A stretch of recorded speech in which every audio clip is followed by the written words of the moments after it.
collapse, you get that. But black smoke, you don't get just from a collapse. That has to be some kind of fire usually.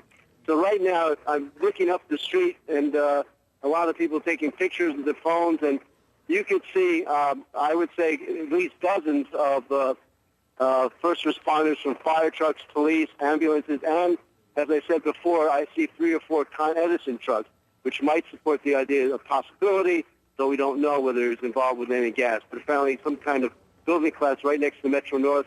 I can see the Metro North tracks there. There are no trains there. Apparently they have closed that down as well because they can't go past the buildings right past the Metro North tracks.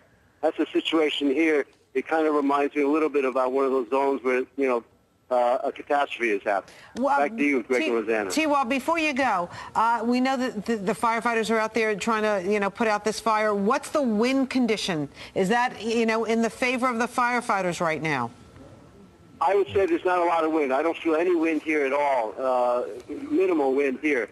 Actually, the most would be from the helicopters overhead. But right now, I don't feel any wind coming from nature at all. So I think that would help the firefighters. Okay. That's probably part of the reason why we still have this cloud here.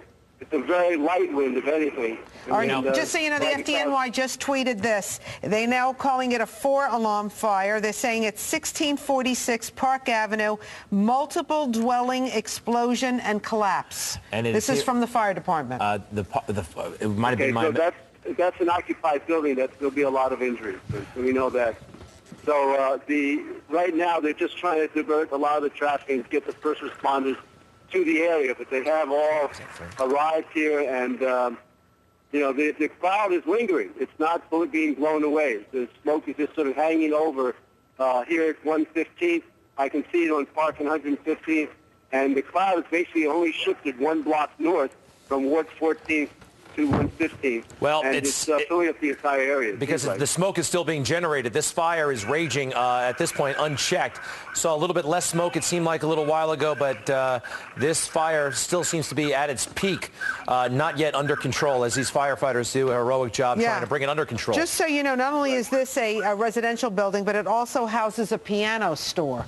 So, lots of equipment in there as well. I don't know whether they have flammable stuff in the in the basement to fix pianos, but it is a famous piano store at 1646 Park Avenue, also residential building. Lisa Evers is with us right now. What do you know? Well, one of the first responders on the scene, one of my sources telling me that 1646 and this is what it looked like before the explosion. Right. And okay. 1644 and 1646. Now it's hard to see because from the outside is that firefighters at this moment are going door to door because there's a densely populated building, so they're inside also as well. Look at this. All right, now watch the scene. We have a slightly modern building on the left, and again a slightly